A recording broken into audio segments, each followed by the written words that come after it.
Assalamualaikum warahmatullah. Selamat datang di channel Minashan. Kali ini saya sedang mengunjungi rumah Cuk Nyadin yang terletak di Desa Lampisang.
Dan sekarang kita menuju ke kamar utama, yaitu kamar yang ditempati oleh Cuk Nyadin.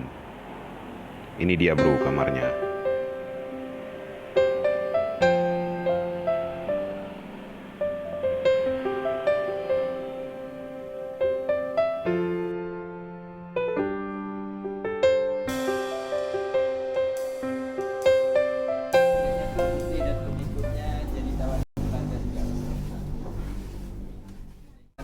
Sendiri ya, sudah paham politik, sudah jadi tawanan dikumat paham Belanda, dikunting dan keluarganya dibebaskan sehingga dia boleh ditangkap, sehingga dia ditangkap oleh Belanda, jadi tawanan, dibuang ke Jawa Barat. Ini sudah tua dan sudah rambut matang.